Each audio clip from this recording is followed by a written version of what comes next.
Chapter 271. You are crazy. Kale's mind raced, his composed exterior cracking as the pieces fell into place with startling clarity. Elder Shue's blade was moving with lethal intent, its sharp edge cutting through the air toward Lucavion. The lounge, normally bustling with guards and attendants, was conspicuously empty. Where are the guards? Kale thought, his eyes darting to the corners of the room as he closed the distance with rapid strides. The Marquis explicitly stated that the contestants would be protected. So why is she here? Alone, unopposed. The absence of any intervention was alarming, but Kale didn't have the luxury of pondering it further. His instincts screamed at him to act, and the consequences of inaction loomed too large. If Shue kills him here, it won't just stain the tournament. It'll bury every potential secret he holds, and that would be a loss to the Silver Flame sect. Shue, are you crazy?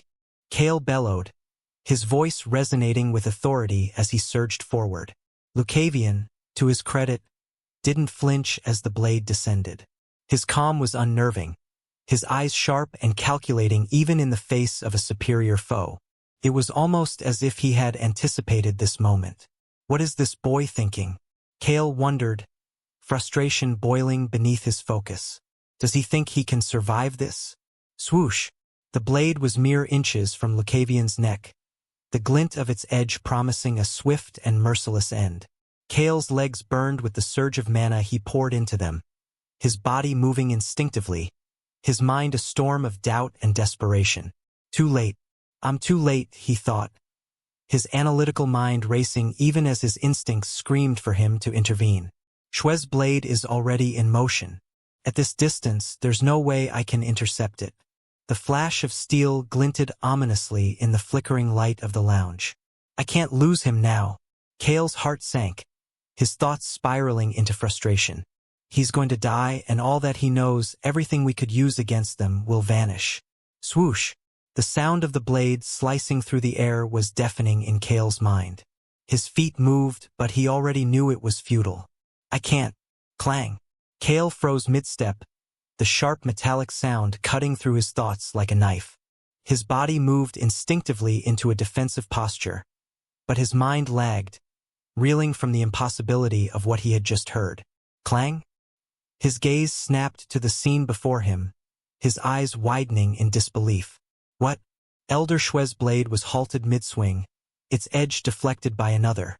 A blade glowing with mana, trembling under the force of the clash but holding firm. The source of the parry was none other than Lucavion himself. Kale's sharp eyes took in the sight, his mind working frantically to piece together what he was seeing. Lucavion stood with his estoc raised, its blade shimmering with a dense, pulsing aura of mana. The force of the clash had sent ripples of energy through the air, cracking the floor beneath their feet. But the boy, no, this young man, stood unyielding, his expression calm, even as his body betrayed the cost of his defiance. Lucavion's arm trembled violently, his fingers gripping the hilt of his weapon with white-knuckled determination. Blood dripped steadily from his elbow, staining the floor beneath him. Kale's trained eyes immediately caught the unnatural angle of his arm, the joint dislocated, the bones in his forearm visibly warped from the sheer impact. His mind reeled. He parried her? A 4-star fighter against a 6-star elder? No, this isn't possible. Lucavion's lips curled into a faint smirk, his voice cutting through the stunned silence. You didn't think it would be that easy, did you? Elder Shue's eyes burned with fury as she stared at the young man before her, her blade still locked against his. She shoved her weapon forward, forcing Lucavion back a step, his injured arm shaking as he strained to maintain his grip. Elder Shue's eyes burned with fury as she stared at the young man before her, her blade still locked against his. She shoved her weapon forward, forcing Lucavion back a step, his injured arm shaking as he strained to maintain his grip. Kale's body finally caught up with his mind, and he closed the remaining distance in an instant, stepping between Shue and Lucavion with his blade drawn. His presence sent a wave of tension through the room as he raised his mana in a protective barrier, his voice sharp and commanding. That's enough, Shue, he barked, his gaze darting between the elder and Lucavion. Have you lost all sense? Shwe didn't lower her blade, her voice seething with barely contained rage. You're protecting him? Stand aside, Kale. This is not Silver Flamesek's concern. Kale's smirk widened as he stepped fully between Elder Shwe and Lucavion. His blade held steady, the faint glow of his mana barrier shimmering like a veil of molten silver. Overstepping, you say? His tone was calm but edged with mocking amusement. Come now, Shwe. Isn't it our duty as elders to guide and protect the younger generation? Surely you wouldn't advocate snuffing out such a promising talent over mere accusations. Shwe's expression twisted in fury, her hand gripping her sword tighter. He is no ordinary young man, she hissed. He's a threat. His lies have already taken root, tarnishing the name of the Cloud Heavens sect. You, of all people, should understand the gravity of this. Stand aside. Kale let out a soft chuckle, shaking his head. Lies, you say? How can you be so certain they're lies, Shwe? After all, isn't it only fair to investigate before making such a judgment? Or does the Cloud Heavens sect no longer value evidence in their pursuit of truth? Shwe's eyes flashed dangerously, her aura flaring slightly in response. There is no need to investigate baseless claims from a snake like him. He's sowing discord. Nothing more. Baseless. Kale raised an eyebrow, his smirk fading into a more serious expression. Do you truly believe that? Or is it easier to silence him than to face the possibility that there might be truth in his words? His gaze sharpened as he stepped closer, his voice lowering into a cutting tone. Tell me, Shwe, does this remind you of anything? Her posture stiffened, a flicker of unease flashing across her face. What are you insinuating? Kale's smirk returned, this time colder, more deliberate. Oh, just a little incident from the past. You remember, don't you? About 15 years ago, a young man, a promising swordsman, was accused of assaulting one of your sect's precious disciples. The evidence was circumstantial at best, but the Cloud Heavens sect acted swiftly, didn't they? Executed him without a second thought. Shwe's lips thinned, her expression darkening. That situation was resolved long ago. It has no bearing here. Resolved? Kale laughed, the sound sharp and bitter. Yes, I suppose you could call it that. Until the truth came to light a year later. When that same disciple confessed, she fabricated the entire story out of spite. All because the young man rejected her advances. Shwe's grip on her blade faltered for a moment, though her glare remained. That was an isolated incident. It has nothing to do with this. Kale's voice dropped, the mocking edge replaced by quiet, biting steel. Does it? Or is it a reminder of what happens when you act rashly, when pride and fear cloud your judgment? If you kill this boy now, without proof, you'll only give weight to his accusations. And if he's telling the truth? He let the implication hang in the air, his smirk returning. Well, I'm sure the world would love to hear about that. Shwe's breathing grew heavier, her rage warring with the cold logic of Kale's words. She glanced at Lucavion, who stood silently, his dark eyes gleaming with quiet confidence despite the pain evident in his trembling, injured arm. The young man met her gaze with a calm, knowing smirk, as if daring her to continue. Kale stepped closer, his sharp gaze piercing through Elder Shwe's mask of fury. His tone shifted, no longer mocking but cold and calculated, every word a blade aimed to unbalance her. Think carefully, Shwe. If this boy is lying, then let the truth speak for itself. Truth has a way of silencing liars, doesn't it? Shwe's jaw tightened, her hand still gripping her blade, though she didn't raise it again. Her fury simmered just beneath the surface, her aura crackling faintly around her. Kale tilted his head, watching her closely. Unless the truth isn't so clean, is it? Is that why you're so desperate to kill him? His smirk returned, icy and deliberate. From where I stand, it looks like the Cloud Heavens sect has something to hide. Otherwise, why react so violently? Why not simply prove him wrong? That's enough. Shwe snapped, her voice trembling with a mix of anger and unease. Her aura flared briefly, But Kale didn't flinch, holding his ground with an air of composed defiance. Is it? Kale pressed, his voice dropping to a dangerous whisper. Because to me, this doesn't look like the reaction of someone with nothing to hide. It looks like fear, Shui. Fear that his words have hit closer to the mark than you care to admit. Her glare burned into him, her fury evident. But Kale didn't relent. He took another step forward, lowering his voice so only she could hear. If you kill him now, you'll only confirm what everyone already suspects. You'll make his words truth, even if they aren't. Is that what you want? Chapter 272. You are crazy too. Elder Shue's expression shifted slightly, her fury tempered by a forced calm as she tried to mask her unease. She took a deep breath, lowering her blade but not her aura.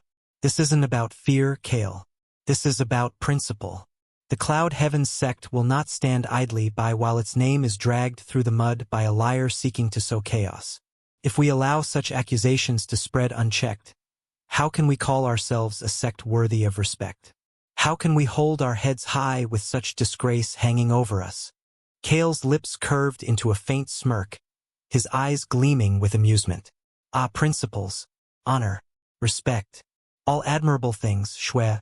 He paused, his smirk growing sharper. But those principles only hold water as long as the accusations are, in fact, lies. Shue's eyes narrowed, her posture stiffening. And they are lies, she snapped, her voice low and sharp.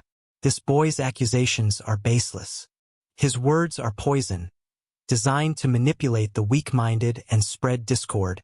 Kale nodded slowly, feigning agreement, though the mocking edge never left his tone. Of course, as long as they are lies, you're absolutely right. But you see, Shui, there's one thing that doesn't add up. He stepped closer, his voice dropping into a near whisper, the weight of his words pressing down on her. If you're so confident these are lies, why the pigeon? The color drained from Shue's face for the briefest of moments, but she recovered quickly, her expression hardening. I don't know what you're talking about, she said, her voice cold and firm. Kale chuckled softly, shaking his head as if he were amused by her denial. Come now, Shui. I saw it myself. The moment Lucavion's words began to spread, you sent that pigeon off in quite the hurry. And don't think for a second I didn't recognize it. That was no ordinary messenger. That was a sect keeper's pigeon, wasn't it? Straight to your matriarch. Shue's aura flared again, but Kale's smirk only widened as he studied Elder Shue's trembling frame. Though she tried to maintain her composure, he could see the cracks in her carefully constructed facade. Her aura wavered as if she were teetering on the edge of lashing out again. He didn't press further, knowing his words had already struck the chord he wanted. Careful, Shui, he said, his tone almost playful. You wouldn't want to give the crowd out there more reason to talk, would you? Shui glared at him, her fury barely contained. But she knew she was cornered. The risk of further escalation in front of someone like Kale, who thrived on exploiting such moments, was too high. She couldn't afford another mistake, not when so much was already spiraling out of her control. Without another word, Shui spun on her heel, her robes snapping sharply as she stormed out of the room. Her retreat was swift, leaving an almost eerie silence in her wake. The tension hung heavy in the air, but Kale remained calm, his eyes shifting to the figure standing a few paces away. Lucavion stood still, his injured arm hanging limply at his side, blood trickling down his fingers. Despite the obvious pain, his posture remained confident, his smirk faint but unwavering. He tilted his head slightly, meeting Kale's gaze with a glimmer of amusement. Kale crossed his arms, leaning slightly against the doorframe as he regarded the young man. You're insane, he said bluntly, his voice carrying a mix of bemusement and exasperation. Deliberately provoking someone like Shui, with no backup plan? Do you have a death wish? Or do you just not value your life?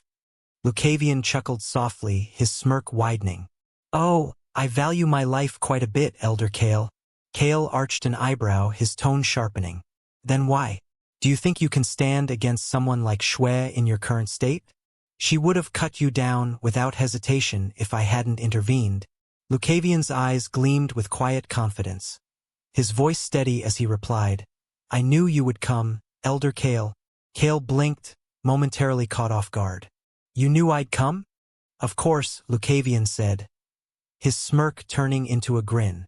"After all, I've done so much to help you, haven't I? Spreading secrets about your greatest enemy, planting seeds of doubt in the crowd. There's no way someone like you would just let me die. Not before you've had the chance to use me to your advantage." Kale's expression tightened, his gaze narrowing. "You've got guts.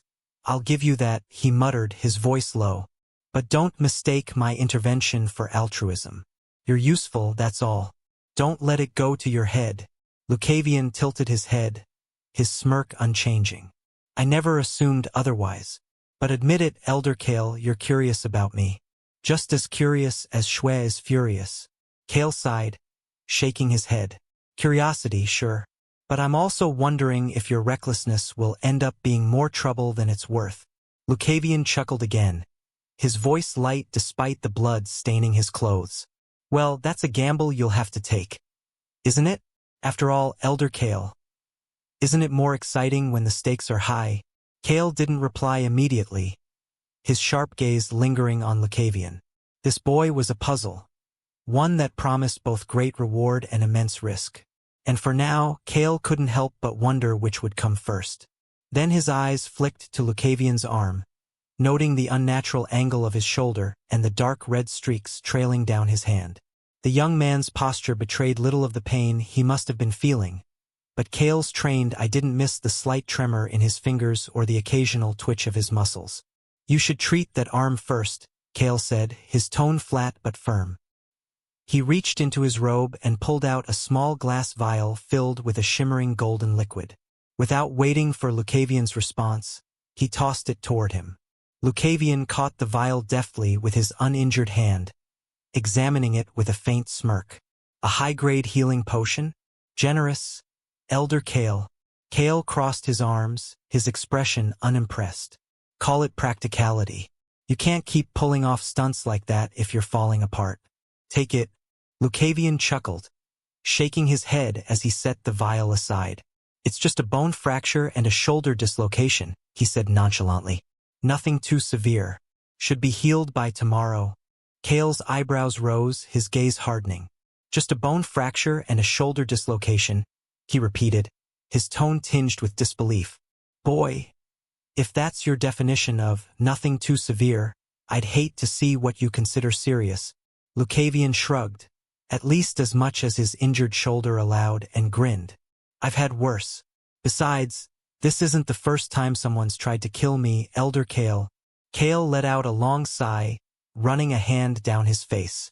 "You're either the bravest fool I've ever met, or the most reckless. Likely both." Lucavion's grin widened, his eyes glinting with mischief. "Reckless, maybe, but it worked, didn't it?" Kale's gaze darkened as he leaned closer, his voice lowering. "Barely. And it shouldn't have come to this. Shwe bribed the guards under the Marquis employ. I wasn't expecting her to stoop that low. Not here, of all places." Lucavion's expression shifted slightly, the humor fading from his eyes. "The Marquis will be furious when he finds out." Kale nodded sharply. "He should be. Shwe's actions aren't just a personal affront. They undermine the entire tournament's integrity. And the Marquis doesn't take kindly to being made a fool." Lucavion hummed thoughtfully, tilting his head as he regarded the potion in his hand. "Still, it's just a bone fracture and a shoulder dislocation," he repeated, almost teasingly, as he set the vial down again. Kale stared at him for a long moment, his thoughts a mixture of exasperation and grudging admiration. This boy, if this is nothing serious to him, then what kind of hell has he been through? He thought it but didn't voice it, choosing instead to shake his head and turn away. "Fine. Be stubborn," Kale said, his voice tinged with annoyance. "But don't come crying to me if your arm falls off." Lucavion laughed softly, his grin returning. "Noted, Elder Kale. But I think I'll manage." Kale lingered for a moment, his gaze steady as he studied Lucavion's calm, composed demeanor. Despite the blood staining his clothes and the tension that still hung heavy in the room, The young man seemed almost unaffected, as though he were already planning his next move. Finally, Kale straightened and turned toward the door. "You should keep your guard up," he said, his voice firm but not unkind. "The disciples of the Cloud Heaven sect, or even Elder Shwe herself, might come for you again. You've stirred up a hornet's nest, and they won't let it go easily." Lucavion smirked faintly, rolling his good shoulder with an air of nonchalance. "I'll manage," he said lightly, his tone laced with quiet confidence. "Besides, they can't afford to act rashly. Not now." Kale glanced back at him, his expression curious. "And why's that, boy? What makes you so sure?" Lucavion's smirk widened, his dark eyes gleaming with a knowing light. "Because you'll report this to the Marquis, won't you? He won't let them act out of line. Not after they've already tried to bribe his guards and jeopardize the tournament's integrity. The Cloud Heavens sect knows this. If they try something now, they'll risk far more than they can handle." Kale's lips twitched into a faint smirk of his own. "You're sharp. I'll give you that." Lucavion inclined his head slightly, his smirk unwavering. "Just pragmatic, Elder Kale. The Cloud Heavens sect is dangerous, but they're not foolish. They won't risk open conflict with the Marquis over me. Not now, at least." Kale nodded slowly, his respect for the young man growing despite himself. "Pragmatic, indeed," he said, his tone laced with grudging approval. "But don't let that make you careless. They're still dangerous, and if there's one thing I've learned, it's that desperation makes people unpredictable." Lucavion's smirk didn't falter. "Noted, Elder Kale. But I think I'll be fine." Kale regarded him for a final moment, then sighed, shaking his head. "You're either a genius or a fool. Time will tell which." Without waiting for a response, he turned and strode out of the room, his robes swishing softly behind him. Chapter 273. A liar? For the whole semi-final time, Valeria watched from the stands, her heart steady, her mind calm. She had already fought her own battle in the semi-finals, and though she had lost to Varen, she found herself surprisingly at peace. It wasn't a bitter defeat. It was a duel where she had given her all, every ounce of strength and discipline honed over years. Her loss wasn't due to arrogance or miscalculation, but because her opponent was simply stronger. It was a reminder of how far she still had to go, a humbling yet invigorating experience. Now, her focus was entirely on Lucavion. He stood opposite Lyra in the arena, his posture relaxed, his blade held almost carelessly. It was infuriating, that smirk he wore, so dismissive, so confident. And yet, Valeria couldn't look away. From the first exchange of blows, it became clear that this wasn't just a battle of swords. It was a clash of ideologies, of personalities. Lyra, fierce and desperate, fought with the overwhelming might of her sex techniques. Her strikes were powerful, her movements calculated, but there was something hollow about them. Valeria recognized it immediately. Lyra was fighting to prove something, not to herself, but to the world. Every slash of her blade was steeped in frustration, her techniques trying to shout louder than Lucavion's words. Lucavion, on the other hand, was silent, his movements deliberate. He didn't fight to prove his strength. He fought to unearth truths. His every action seemed designed to strip away Lyra's composure, exposing not just the flaws in her technique, but the fractures in her pride. Valeria's fingers twitched as she watched Lucavion deflect a particularly brutal technique, one she recognized as the Cloud Heavens sect's signature move, Cyclone Rend. He sidestepped it with maddening ease, his estoc flicking out to disrupt the technique's flow. It was like watching an artist dismantle a poorly constructed painting, stroke by stroke. And as the fight raged on, Valeria couldn't help but compare herself to both fighters. She had stood in that arena just hours ago, against an opponent whose strength eclipsed hers. But she hadn't lost her composure, hadn't succumbed to desperation. Her loss had been clean, and she had walked away with her head high. Lyra, however, was crumbling before her eyes, her pride unraveling with every taunt, every failed strike. And then there was Lucavion. Valeria's lips pressed into a thin line as she watched him toy with Lyra. Not physically, but mentally. He wielded words as skillfully as he did his blade, each one finding its mark, digging into Lyra's insecurities. It was a kind of fight Valeria wasn't used to, one that relied on understanding your opponent's mind as much as their techniques. He's not just fighting her, Valeria knew. He's exposing her. It wasn't just Lyra he was exposing. His words cut deeper, reaching into the very foundation of the Cloud Heavens sect. The crowd murmured, their whispers growing louder with every revelation he uttered. Valeria glanced around, noting the unease on the faces of the spectators. He was doing what no one dared to, challenging not just a fighter, but an institution. A part of Valeria admired him for it. She had always followed the rules, respected the structures of power, and upheld the principles instilled in her as a knight. But Lucavion, he didn't care about rules. He fought with a purpose beyond personal victory, tearing down facades and forcing people to confront uncomfortable truths. But another part of her bristled at his methods. He was too reckless, too smug. Watching him, Valeria felt a strange mix of respect and exasperation. His confidence bordered on arrogance, and yet, he was effective. Every strike, every word, served a purpose, and by the time the fight drew to a close, Lyra was a shadow of the fighter she had been at the start. When Lucavion finally landed the decisive blow, the arena fell silent. Lyra knelt on the ground, her blade slipping from her grasp, her aura flickering like a dying flame. The fight was over, but the echoes of it would linger far longer. The whispers in the crowd had turned into an uproar, and even from her seat, Valeria could feel the shift in the air. Lucavion turned, his smirk firmly in place, but there was something in his eyes that gave Valeria pause. Was it satisfaction? No, it was something deeper. A quiet, burning determination that went beyond the fight, beyond the tournament. Then, as she sat in the stands, her arms crossed, her gaze fixed on the arena even as Lucavion disappeared from view. The roar of the crowd seemed distant, muffled by the tumult of thoughts swirling in her mind. She replayed his words, dissecting them, trying to separate hyperbole from truth. Living furnaces. The phrase had struck a nerve, its weight pressing heavily against her chest. She had grown up in a world of discipline and honor, one where strength was earned through effort and sacrifice. The idea that the Cloud Heavens sect, revered and feared across the land, could engage in something so vile, made her stomach twist. Her fingers tightened against her arms. Was it true? Could they truly be capable of such horrors?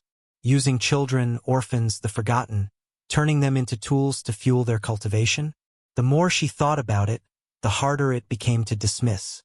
Valeria's mind wandered back to the sect disciples she had encountered during the tournament. She thought of Lyra, proud, powerful, but hollow. There had always been something about her aura that felt off, a faint imbalance that Valeria couldn't place. Was that the result of the sect's methods? Could it be that Lyra's strength wasn't her own, but stolen, torn from the lives of innocents? An elder Shwe. Valeria had seen her fury during the fight, the way her composure had cracked under Lucavion's taunts. That wasn't just anger, it was fear. Lucavion's accusations had hit a nerve, and Shwe's desperation to silence him only added weight to his claims. He planned this, Valeria murmured under her breath, recalling the precision with which Lucavion had delivered his words. He hadn't spoken out of anger or recklessness. Every sentence had been a blade, carefully aimed to cut through the sect's carefully constructed facade. But were his words true? Or was he simply a master manipulator, weaving lies to sow chaos? Valeria's thoughts were a maelstrom of conflict as she sat in the stands, the crowd's uproar fading into the background. She tried to dissect the storm of emotions stirring within her, but the pieces didn't quite fit. Lucavion's words, his actions, they were calculated, deliberate. But was he truly a liar? Could someone with such a sharp mind and unyielding confidence fabricate lies this precise, this devastating? Her gaze remained fixed on the now empty arena. The name Lucavion lingered in her mind, carrying with it a myriad of impressions. Frustration, curiosity, respect, and something she couldn't quite name. He was arrogant, reckless, even infuriating at times. Yet, There was a strange sincerity beneath it all, a conviction that made her hesitate to dismiss him entirely. A liar? The question lingered, heavy and unresolved. Valeria clenched her fists against her arms, her heart tightening with an unfamiliar weight as she thought of him. He was always so sure of himself, so maddeningly calm. If he were truly a manipulator, then why did his actions feel less like deceit and more like a relentless pursuit of truth? She hated doubting her instincts, yet here she was, tangled in contradictions. "Why does it feel like this?" she murmured under her breath, her voice almost lost amidst the cacophony of the crowd. It wasn't just his words that unsettled her. It was the gnawing ache in her chest, the strange pull she felt whenever her mind strayed to him. It was infuriating, confusing, and impossible to ignore. With a deep breath, Valeria rose from her seat. She couldn't let this uncertainty fester any longer. She needed answers, needed to confront him, to piece together the truth from the fragments of her scattered thoughts. Talking to Lucavion about her fight, about his, felt inevitable. Perhaps seeing him would bring clarity to the storm raging within her. Her steps were steady but brisk as she descended from the stands, her mind fixated on finding him. The corridors beneath the arena buzzed with activity. Attendants rushing about, voices echoing in hushed whispers. But Valeria paid them no mind. Her focus was singular, her resolve unshaken. As she approached the contestants' quarters, a figure caught her eye. Elder Shwe stormed past her, her robes billowing with the force of her movement. Valeria instinctively stepped to the side, her breath catching as she saw the elder's face, a mask of barely contained fury. Shwe's hands trembled at her sides, her aura crackling faintly as if struggling to contain the storm within. Valeria paused, her gaze lingering on the elder's retreating form. The scene only deepened her unease. Lucavion's fight had clearly struck a nerve, his words cutting through not just Lyra, but the foundation of the cloud heavens sect itself.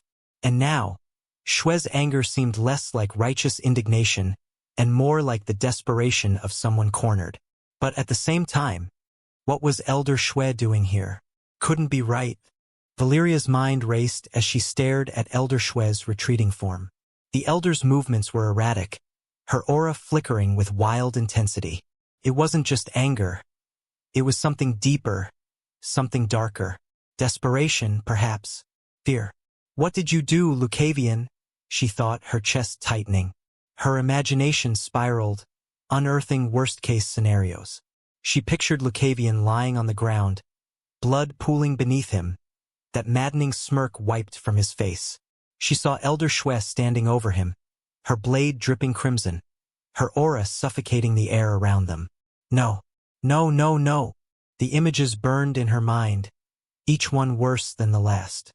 Before she realized it, her feet were moving, carrying her toward the contestants' quarters at a near run. The corridors blurred around her, the buzz of voices and the shuffle of footsteps fading into the background. All that mattered was getting there, getting to him. As she turned a corner, she nearly collided with Elder Kale. The elder's sharp eyes flicked to her, his expression a mix of curiosity and suspicion. But she didn't stop. She barely registered his presence, her focus unshakable. Kale's brows furrowed, but he didn't pursue her. She was already gone, her form disappearing down the corridor. The air grew heavier as she approached the contestants' quarters, a chill settling over her as if the tension in the building had taken on a life of its own. Her heart pounded, each beat a reminder of the urgency driving her forward. When she finally reached the door to the lounge, she hesitated for the briefest of moments. Her hand hovered over the handle, her breath catching in her throat. She didn't want to open it, not if her imagination had been right, but she had to. Steeling herself, she pushed the door open. The scene inside made her heart lurch. Lucavion stood near the center of the room, his posture relaxed but his clothes stained with blood. His arm hung at an unnatural angle, his estoc resting lightly in his grip. But at least he looked alive. Ha! And that was fine for her for now. Chapter 274, He is Not. Relief surged through Valeria as she took in the scene before her. Lucavion, though battered and bloodied, was alive. The sight of his smirk, irritating as it was, brought an unexpected sense of comfort. She let out a breath she hadn't realized she was holding, her chest loosening as the worst of her fears dissolved. Ha! A soft, almost involuntary sound escaped her lips as she stepped further into the room. Her shoulders slumped slightly, the tension she had carried since seeing Elder Shwe melting away. Lucavion's gaze shifted to her, his dark eyes gleaming with that infuriating mixture of amusement and awareness. His smirk deepened, as if her presence was exactly what he'd been waiting for. "You're here," he said casually, his tone light despite the blood staining his clothes. A bit late, though. Valeria's eyes narrowed, her moment of relief giving way to exasperation. "Late," she echoed, her voice sharpening. "You're standing there looking like you just crawled out of a war zone. And the first thing you say is that I'm late?" He shrugged, or tried to. The motion sent a faint wince across his face, though he quickly masked it with another smirk. "Timing is everything, Valeria. But don't worry. I managed to keep myself alive until you arrived." She let out an incredulous huff, crossing her arms. "Barely," she muttered, her eyes flicking to his injured arm. "What happened here? Did Shwe do this?" Lucavion's smirk softened slightly, his expression momentarily shadowed. "She tried," he admitted, his tone quieter. "But I don't go down that easily." Valeria's heart twisted at his words, the gravity of what could have happened pressing against her. She took another step closer, her gaze darting over his injuries. "And what if she had succeeded?" she asked, her voice firm but laced with a hint of something more, something raw. "What then, Lucavion? Do you think this tournament, your games, would have been worth it?" His smirk faded entirely, replaced by a fleeting seriousness that caught her off guard. "It would have been," he said simply, his eyes meeting hers, "if it meant exposing the truth." Her breath caught at his words, the weight of his conviction striking her. She wanted to argue, to tell him how reckless he was being, but something about the quiet resolve in his voice stopped her. Instead, she sighed, shaking her head. "You're impossible," she muttered, stepping closer still. "Sit down. Let me look at that arm before you decide to go and provoke someone else." Lucavion chuckled softly, the sound low and warm. "If I didn't know better, I'd say you're worried about me, Valeria." She rolled her eyes, her fingers already reaching for his arm. "Stop talking and sit," she ordered, her tone brooking no argument. Valeria knelt beside Lucavion, her movements brisk and precise as she inspected the angle of his dislocated arm. The faint, unnatural swelling around his shoulder made her wince inwardly, though she refused to let it show. Her hands moved instinctively, brushing aside the torn edges of his sleeve to get a clearer view. "This is going to hurt," she said flatly, glancing up at him. Lucavion's smirk returned, faint but defiant. "You don't need to warn me.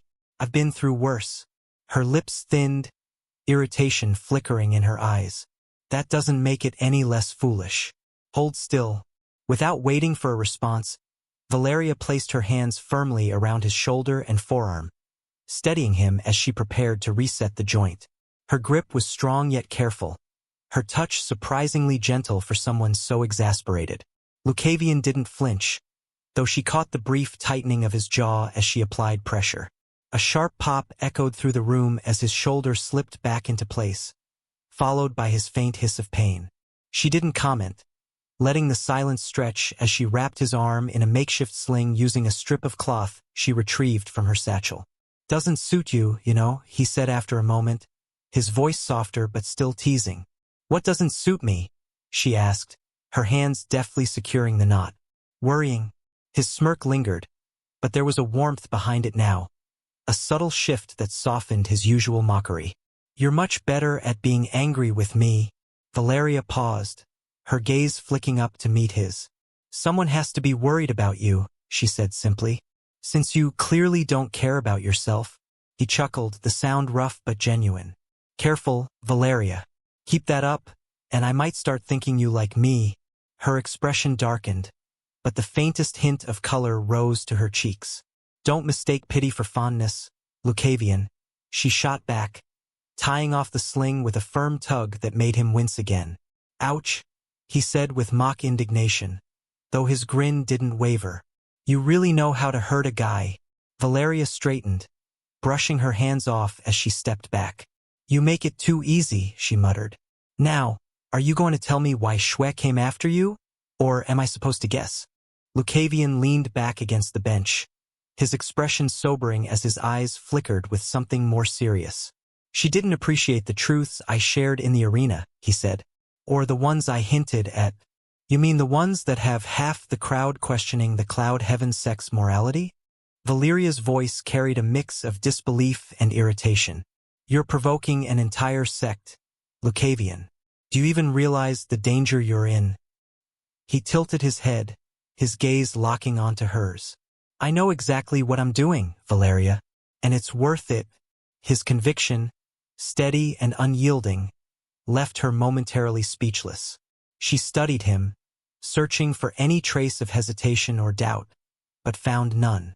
It was maddening, infuriating, and yet, "I don't know what to do with you," she admitted quietly, more to herself. Lucavion shook his head slowly, the faint remnants of his smirk softening into something more reflective. "I can deal with this on my own," he said, his voice carrying a quiet confidence.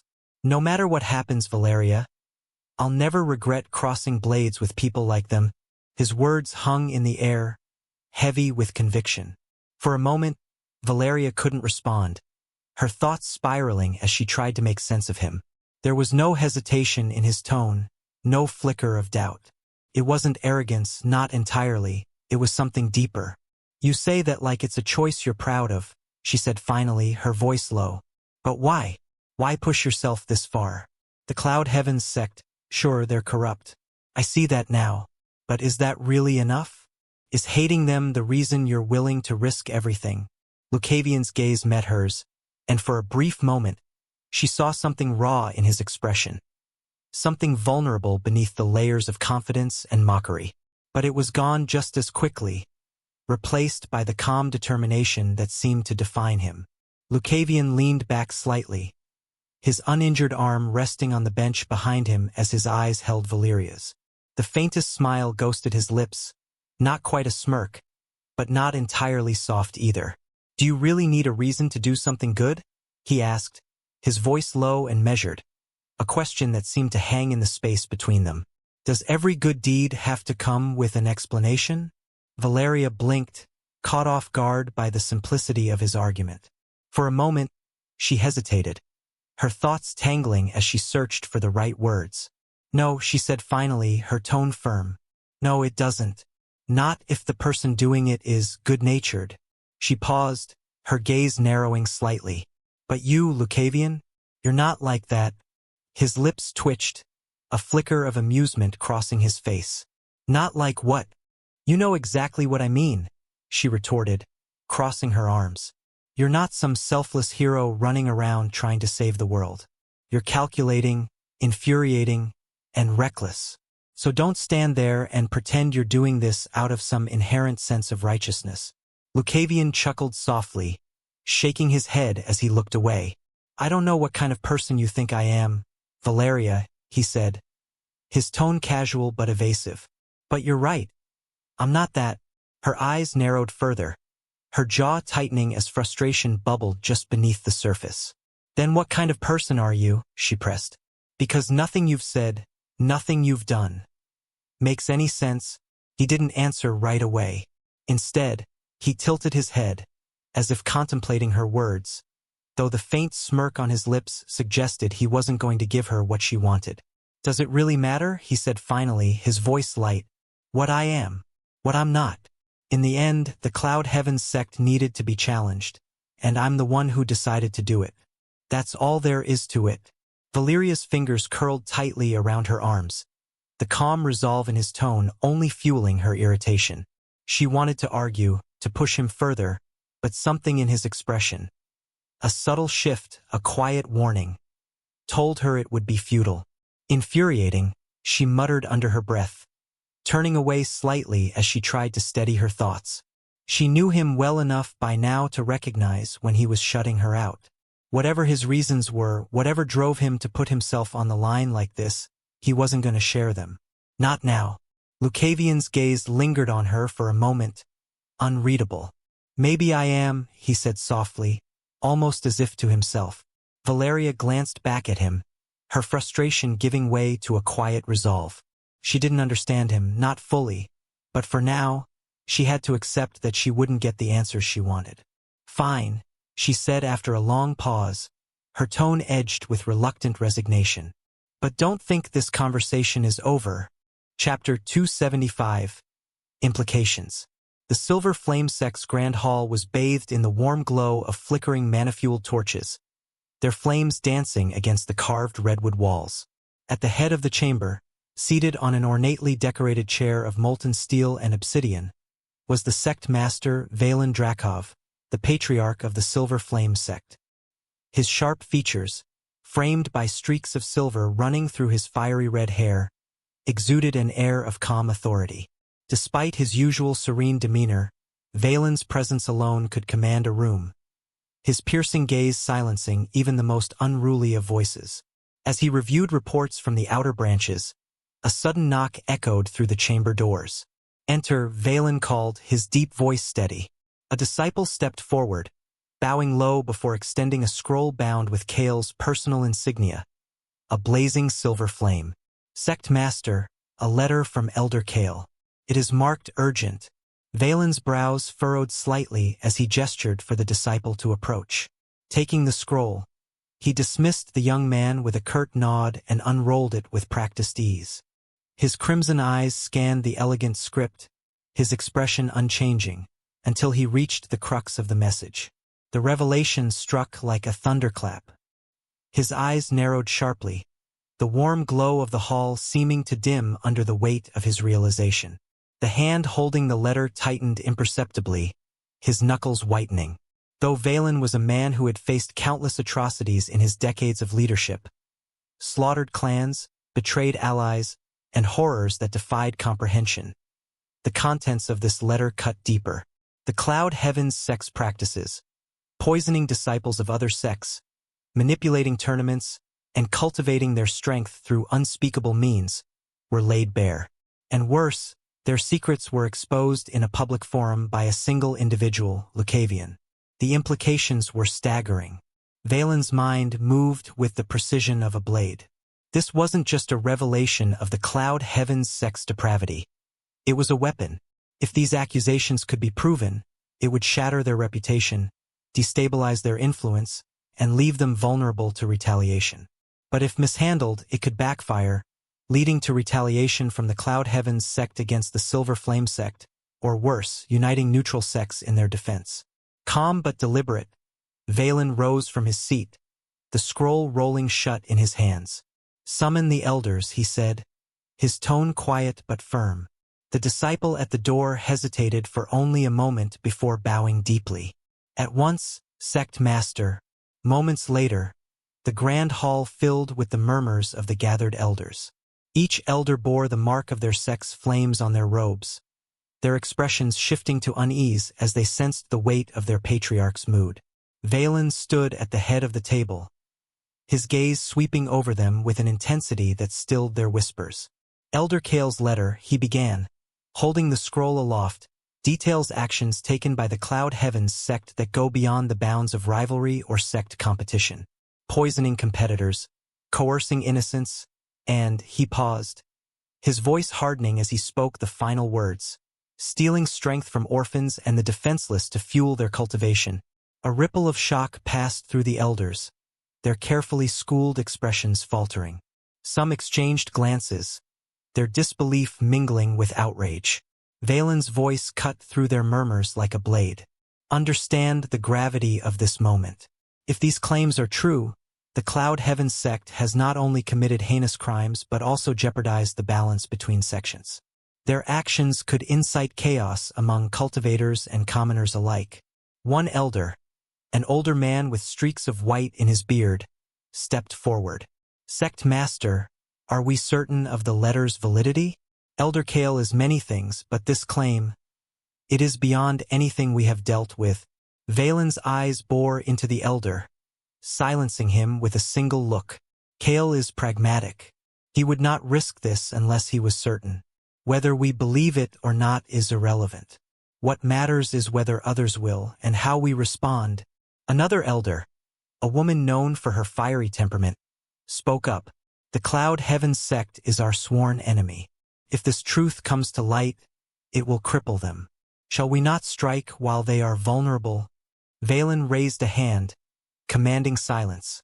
We are not reckless opportunists, he said, his tone measured but firm.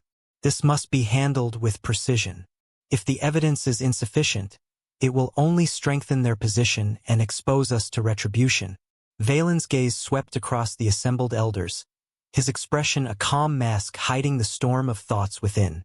He held the room's attention with a commanding silence before speaking again, his voice cutting through the tension like a honed blade.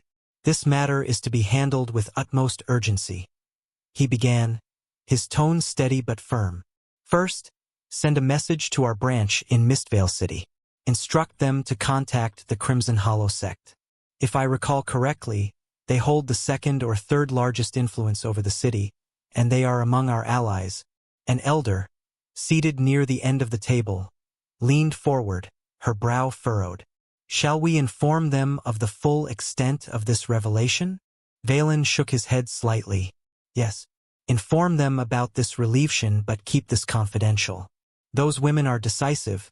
They will most likely cut the evidence and get rid of the practices in this city after receiving the news. Therefore, rather than looking for immediate evidence, look more into the possible routes to understand the structure of their web. The elder nodded, making a quick note on a scroll. Valen's gaze turned toward another elder, this one younger and dressed in the robes of a field commander. Dispatch 3 senior disciples to investigate immediately. They are to leave today. Their task will be to corroborate the details in Elder Kale's report and uncover any supporting evidence. Ensure they are prepared for potential resistance. A ripple of acknowledgement passed through the room. The urgency in Valen's voice left no room for hesitation. One of the more cautious elders spoke up, his voice tentative. And should the disciples encounter opposition from the Cloud Heavens sect? Valen's crimson eyes flicked toward the cautious elder, his expression sharpening like tempered steel. If they encounter opposition from the Cloud Heavens sect, they are to engage only if provoked. They may defend themselves and challenge disciples, but they must not escalate the conflict unnecessarily. This is an investigation, not a war. The room fell silent, the weight of his words settling over the gathered elders. Valen leaned forward slightly, his hands resting firmly on the obsidian table as his tone grew colder. When it comes to other sects, forceful investigation is strictly prohibited. We are not their overlords. Instead, our disciples must act with discretion and discernment. Identify our allies and distinguish them from potential enemies. The Crimson Hollow sect, for instance, may move swiftly to cut ties to any implicated practices. We must ensure they remain allies, not push them into hostility through carelessness.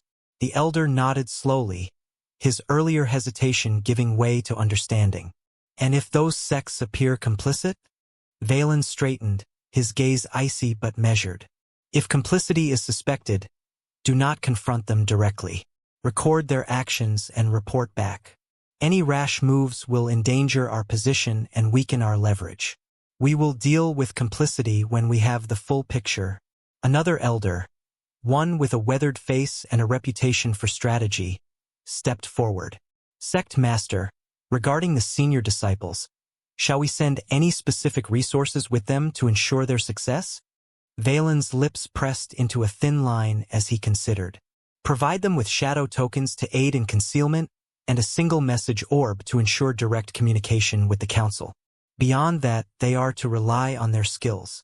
Over-preparation will draw attention. The elder bowed in acknowledgement, and Valen turned to the room once more. Finally, request an audience with Duke Alderon Rhine and the Southern Martial Alliance. They must be informed of these developments. However, his gaze swept over the room. We will not urge them to act just yet. Simply ensure this matter is planted in their minds. A reminder that such practices exist, and that action may eventually be required. The fiery-tempered elder from before frowned slightly. Sect Master, wouldn't a more direct approach galvanize them into aiding us? Valen's gaze cooled, his tone dropping to a dangerous calm. Galvanize them, yes, but into what? If we push too hard, we risk exposing our hand before the right moment. Let the Cloud Heavens sect reveal their weakness first. Then, and only then, will we have the justification to rally others to our side. The elder inclined her head, conceding his point. This opportunity is ripe, Valen continued, his voice resonant with quiet authority, but it must be cultivated carefully. Overreach will turn opportunity into disaster. Do not forget, the Cloud Heavens sect is cunning, and their desperation may lead them to act irrationally. For now, we watch, we gather, and we prepare. A quiet murmur of agreement spread through the room. The gathered elders rose in unison, bowing deeply to their patriarch. As you command, Sect Master. As the room began to empty, Valen remained seated, his gaze fixed on the flickering flames of the torches. His thoughts churned, each one sharper and more calculated than the last. The Crimson Hollow sect, the Southern Martial Alliance, and the Duke were all pieces on the board. The Cloud Heavens sect had sown their own seeds of destruction, and the Silver Flame sect would ensure those seeds bloomed into ruin. Valen's lips curled into the faintest hint of a smile, cold and deliberate. You may play the shadows, little Hern, he murmured to himself, but I will be the fire that will burn your shadows out. Chapter 276. You need to be much stronger for that. As Valeria and Lucavion returned to Mariel's Inn, the shift in the atmosphere was impossible to miss. The usually lively space was now bursting at the seams, patrons crowding tables and filling every corner. The hum of conversation was louder, more charged, a tension simmering just beneath the surface. Even the air seemed heavier, laden with unspoken questions and hushed speculation. The moment Lucavion stepped through the door, dozens of eyes turned toward him. Some gazes carried admiration, others suspicion. A few burned with anger, and others lingered with a strange mix of pity and curiosity. The once private world of the inn had become a public stage, and Lucavion its reluctant star. Valeria frowned, her sharp eyes sweeping over the room. The sudden crowd wasn't a coincidence. This was the aftermath of Lucavion's fight with Lyra, the whispers of his words, the secrets he had laid bare for the world to see. The very reputation he had built on the arena floor now followed him here, a storm of opinions and judgments that wouldn't be ignored. Seems I've made an impression, Lucavion muttered, his smirk faint but unmistakable as his dark eyes flicked to meet Valeria's. She sighed, brushing past him as she made her way toward their usual table by the fireside. It was still free, though it was clear that even here, their presence wasn't going unnoticed. The weight of the crowd's stares followed them as they crossed the room, whispers flaring and dying as they passed. Valeria dropped into her seat, her expression tense as she folded her arms and waited for Lucavion to join her. He took his place across from her with his usual air of nonchalance, leaning back slightly as if the stares and whispers were nothing more than background noise. Do you even realize the kind of attention you've drawn? Valeria asked, her voice low but firm. Lucavion raised an eyebrow, his smirk widening. Of course, that was the point. She shot him a look, one that carried equal parts frustration and disbelief. And you're fine with this? With people watching you like some kind of spectacle? He shrugged, reaching for the tankard of water left on the table by a passing attendant. People always watch. It's what they do afterward that matters. Valeria huffed, leaning forward slightly as she gestured subtly to the room around them. And what happens when one of those people decides to act? When it's not just stares and whispers but blades and poison? Lucavion's expression didn't falter, though his smirk softened slightly. Then I deal with it, just like I've dealt with everything else. Their conversation was interrupted as Mariel herself approached, her usually calm demeanor carrying a hint of unease. Your meals will be out shortly, she said, her gaze lingering on Lucavion for a moment longer than necessary. You've stirred up quite a crowd tonight. Lucavion's smirk returned, sharper now. So I've noticed, Mariel hesitated, her eyes flicking between him and Valeria. Just be careful. Not everyone here is a friend. Lucavion inclined his head, his expression unreadable. Appreciate the warning. But, Miss Little Bear, with you here, I shouldn't be worried, right? Mariel's lips thinned at Lucavion's casual remark, her sharp eyes narrowing slightly as she regarded him.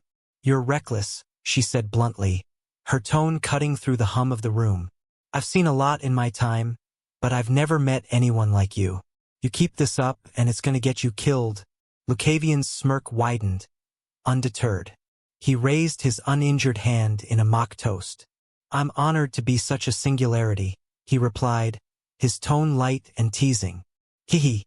It's nice to stand out, don't you think? Mariel huffed, her gaze softening despite her irritation. Really something, she muttered, shaking her head as she turned to leave. Just don't make me regret sticking my neck out for you. Iron matron or not. Lucavion chuckled, watching her retreating form as she disappeared into the bustling crowd. Ah, Miss Little Bear, he mused, leaning back slightly. Always so protective.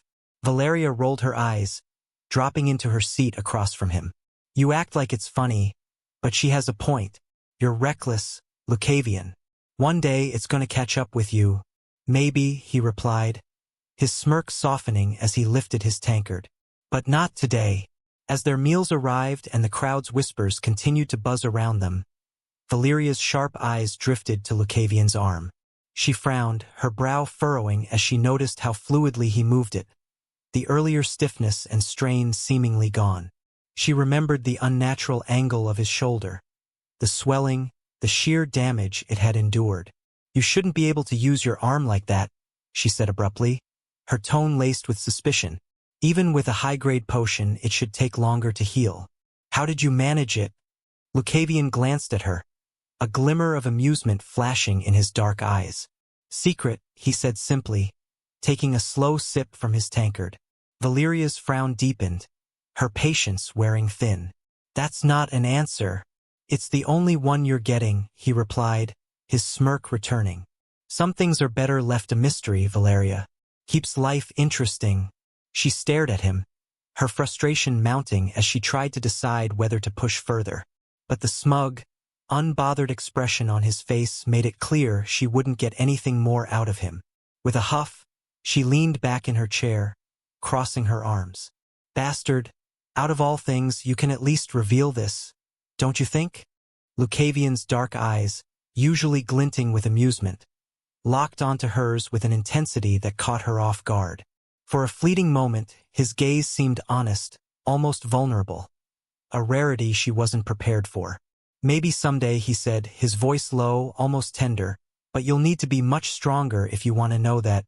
Valeria blinked, her frown deepening. Stronger? She echoed, her confusion apparent. What does that mean? Stronger how? But just as quickly as the moment of sincerity appeared, it vanished. Lucavion leaned back in his chair, his signature smirk returning, though his eyes betrayed a flicker of something deeper. It's not the kind of thing you can rush, Valeria. Let's just say. It's a story for another time. His dismissal sparked a fresh wave of frustration, but she hesitated, her usual sharp retort catching in her throat. Something in his tone, in the way he looked at her, left her unsettled. As much as she wanted to demand answers, she couldn't shake the feeling that pushing further wouldn't yield anything useful. Instead, she fell silent, her thoughts swirling. Stronger? What could he possibly mean by that? Does he think I'm not capable now? Or is there something more to this? Her mind raced, trying to make sense of his cryptic words, but the answers eluded her. Lucavion, ever the enigma, simply reached for his tankard and took another leisurely sip. You'll figure it out eventually, he said casually, as if their entire exchange hadn't just thrown her world slightly off balance. Valeria huffed softly, leaning back in her seat as she tried to push down the strange, gnawing sensation in her chest. But her thoughts remained restless, circling back to his words over and over again. Why does it feel like he knows something I don't? And why does it bother me so much? For the rest of the evening, The noise of the inn and the warmth of the fire faded into the background as Valeria wrestled with her unease, her mind consumed by questions she couldn't yet answer. The following morning dawned with an air of electric anticipation that crackled through the city. The streets of Andelheim were alive with activity, as people from all corners of the region gathered to witness the grand finale of the Venter Martial Tournament. Merchants lined the streets, hawking food, drinks, and souvenirs, their voices competing with the cheers and chatter of the throngs moving toward the arena. By the time the gates opened, the arena was already teeming with spectators. Word of Lucavion's audacious revelations and his masterful victories had spread like wildfire, drawing even those who had shown little interest in the earlier rounds. The stands filled quickly, the energy of the crowd building to a deafening crescendo as the final match approached. The arena itself was a grand spectacle, adorned with banners bearing the crest of House Venter and surrounded by rows of torches that flickered despite the midday sun. The seats were packed to the brim, with nobles, commoners, and foreign dignitaries alike vying for the best view. Even the highest balconies, reserved for the most esteemed guests, were filled with figures of importance, their presence underscoring the gravity of the occasion. The chants began even before the fighters were announced. Varen! Varen! Varen! The name of the Silver Flame Sect's rising star echoed through the arena, a powerful wave of support for the fiery prodigy who had dominated his path to the finals. But then, another chant rose, cutting through the first with equal fervor. Lucavion! Lucavion! The enigmatic swordsman, who had taken the tournament by storm with his boldness and skill, had clearly captured the imagination of the crowd. His unconventional style and sharp tongue had earned him both admirers and detractors, but his name was now a rallying cry for those who sought to see the unexpected prevail. The two chants clashed in the air, a chaotic symphony of loyalty and excitement that only served to heighten the anticipation. In the center of the arena, the stage for the final battle stood ready, its surface pristine despite the countless clashes it had borne witness to in the days prior. The air around it shimmered faintly, a testament to the protective enchantments placed by the Marquis to prevent collateral damage from the powerful combatants. Marquis Aldrich Venter himself sat in his elevated box, his expression one of composed satisfaction as he surveyed the crowd. His presence alone was a reminder of the tournament's prestige, and his sharp gaze betrayed his keen interest in the upcoming match. Beside him sat representatives from both the Cloud Heavens sect and the Silver Flame sect, their expressions varying between guarded and confident. Elder Kale, seated among his sect's representatives, leaned back slightly, a faint smirk playing on his lips as he listened to the chants. Quite the turnout, he remarked to no one in particular, his tone light but tinged with satisfaction. It seems the boy has stirred up more than just the competition. Elder Shwe, seated with the Cloud Heavens sect delegation, said nothing, her expression cold and unreadable. Yet her eyes flickered toward the arena with an intensity that betrayed her thoughts. As the noise of the crowd reached its peak, the announcer stepped forward, his voice magically amplified to carry over the cacophony. Ladies and gentlemen, esteemed guests and honored spectators, welcome to the grand finale of the Venter Martial Tournament. Chapter 277, Varen Drakov. Varen Drakov, the quintessential male lead trope that somehow managed to stand out in a genre overrun with cliché archetypes. As I remembered his earlier fight playing out in the arena, I found myself reflecting on the kind of character he represented. Unlike many of the others in this world, Varen was a character I couldn't help but respect, or dare I say even like. In most female-oriented novels, you could practically predict the male leads by their personality templates. The cold, domineering CEO type who somehow melted into a doting puppy in front of the main character. The obsessed magician who buried himself in arcane studies and was willing to burn the world down for the heroine. The arrogant crown prince, treating everything as his possession until the MC inevitably humbled him. And, of course, the beastkin thug, wild, unpredictable, and strangely romantic when it came to the female lead. Then there was Varen, the betrayed young man who had lost faith in the opposite sex entirely, only to have that faith gradually restored by the main character's kindness and determination. The trope wasn't new by any means, but it was his execution that made it different. He wasn't some mindless ball of angst or a brooding, two-dimensional archetype. He was layered, and the novel didn't shy away from exploring those layers. Varen wasn't just angry at women because of his betrayal, he was angry at himself. He despised the naive boy he used to be, the one who had trusted so easily, the one who had given his heart away without hesitation. His pride, his dignity, and his sense of self had been shattered when he discovered his fiancée Lyra in an illicit relationship with someone else. In a moment of blind rage, he had ended that man's life, a decision that set him on a path of bitterness and self-loathing. He wasn't cold for the sake of being cold. His actions weren't motivated by some ridiculous need to dominate or control. He simply didn't trust anymore, not just women but people in general. And that mistrust extended to himself. He saw his failure to protect his pride and his naivety as weaknesses to be purged. That's where Alara, the true female lead, came in. She didn't fix him, at least not in the traditional sense. She didn't swoop in and miraculously heal his wounds with her charm or beauty. No, her role in his story was to challenge him, to force him to confront the walls he'd built around himself. It was her unwavering resolve, her authenticity, that slowly chipped away at his cynicism. It was a gradual process, filled with tension and setbacks, but it was real, and that's why Lyra hated her. Lyra wasn't just jealous of Alara's talent or her connection to Varen. She was terrified of her. Alara represented everything Lyra couldn't be. Where Lyra had manipulated and deceived her way through life, Alara stood as a beacon of genuine strength. She didn't need to tear others down to rise. She just rose. And in doing so, she made Lyra's existence feel hollow. But back to Varen. What I appreciated most about him was how grounded his character felt. His journey wasn't about becoming some perfect hero. It was about learning to live with his scars, to rebuild himself into someone who could trust again. Not blindly, but cautiously, thoughtfully. His interactions with Alara weren't just about romance. They were about mutual growth. She wasn't there to save him, and he wasn't there to possess her. They were equals, pushing and challenging each other in ways that felt natural.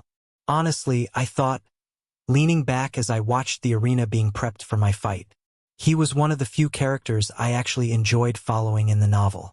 A little melodramatic at times, sure, but at least his arc had depth.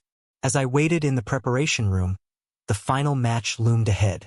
My mind wandered, not just about the fight but about Varen Drakov, the man who was soon to be my opponent. As much as I respected his backstory, his growth, and the depth of his character, there was one thing that lingered on my mind. Sure, Varen's distrust for women and his own self-loathing were understandable, given what he had gone through. The betrayal, the broken heart, the damage to his pride, those were powerful catalysts for shaping who he was now. But was it really only Alara who could fix him? Was it only the main female character who had the right to heal his wounds, to challenge his cynicism, and ultimately help him find peace? I wasn't so sure. I leaned back, glancing at the stone walls of the room, focusing on the thoughts that had been nagging at me. I understood why Varen turned to Alara. She represented everything he had been unable to reconcile: authenticity, trust, and emotional connection. But the more I thought about it, the more I realized something. Alara was simply a catalyst, not the cure. Varen had to come to terms with his emotions himself.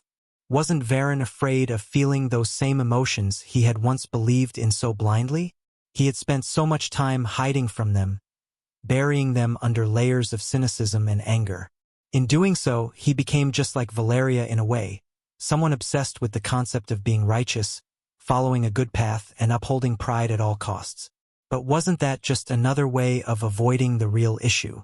Wasn't he just escaping from the rawness of his feelings, just like Valeria had been running from her own doubts and fears about her place in this world? For Varen, it wasn't just about letting someone in. It was about allowing himself to feel vulnerable again, to drop the walls he had built around his heart. He had internalized his fear so deeply that he isolated himself, turning to righteousness as a means to escape what he truly feared. Feeling unworthy of love, or worse, needing love. But in a way, wasn't that the same trap Valeria had fallen into? She believed that by following her family's honor and expectations, By always being the perfect knight, she could remain untouchable and above reproach. She thought she could maintain control over her emotions, over her destiny. But that too was a form of escape, a way to avoid confronting the uncertainty and weakness she felt inside. I almost smirked to myself, thinking of the paradox. Varen's journey of healing wasn't a straight path. It wasn't just about Alara fixing him or helping him regain trust in women. It was about his willingness to accept the vulnerability that came with trusting anyone again, even himself. And that was something he would have to do on his own. As fellow men, I thought, a smirk tugging at my lips, let's give each other a little push, shall we? Why should everything be left to Alara, after all? She might be the destined one to help him heal in the novel's grand scheme. But there was no rule saying I couldn't step in, was there? If anything, it would be rude not to. Varen might be a fictional character in another life, but here, he was a real man standing at a crossroads. And I had the tools to make him face what he'd been running from. His pride, his pain, and the fear he so desperately buried beneath his strength. I stood, gripping the hilt of my estoc loosely, feeling the comforting weight of it at my side. The thought of the coming fight sparked a strange sense of anticipation in me. This wasn't just about the tournament anymore, nor was it about proving myself as some unbeatable contender. It was about what my master had always taught me. My master, and his wish. He had given me this power, the training, the teachings, not just to wield but to act. To change something in this world, to leave an impact. And wasn't this part of it? The girl he called her daughter, the girl destined to mend the wounds of the broken Alara.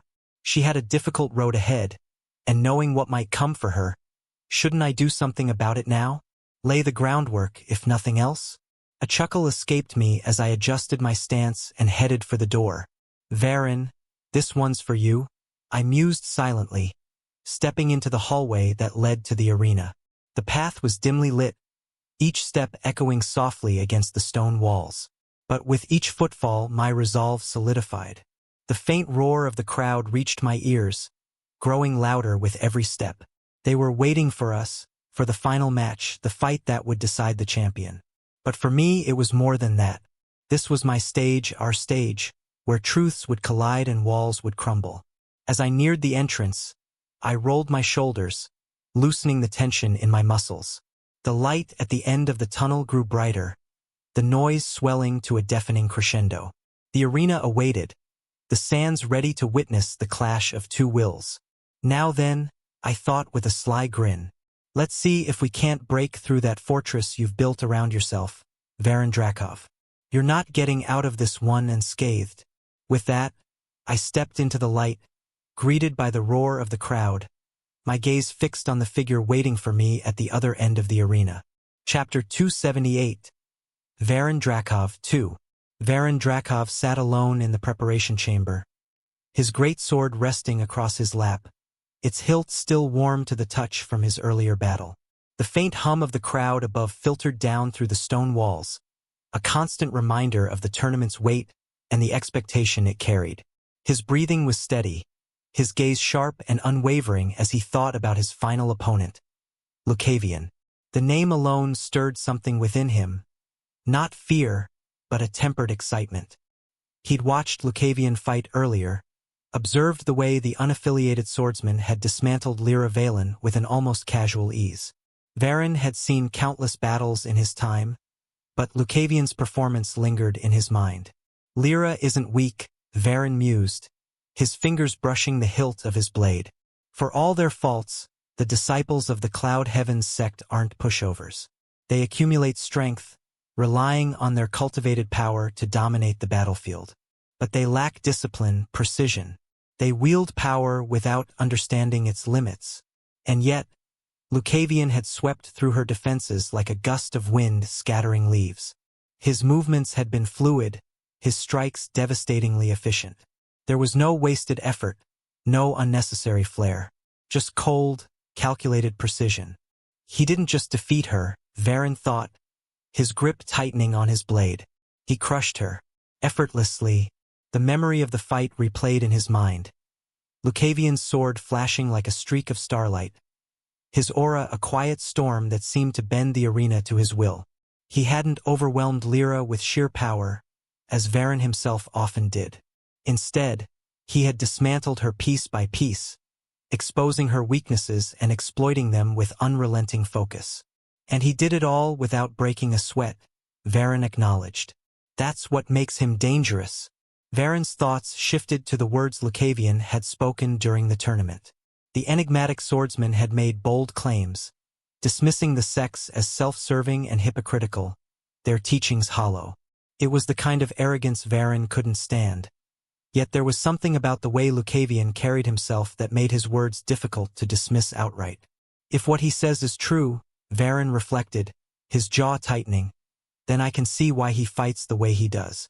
But it's still no excuse to disregard the discipline that makes us who we are. Despite his disapproval, Varen couldn't deny the thrill coursing through him at the prospect of their impending clash. Lucavion was unlike any opponent he'd faced in the tournament so far.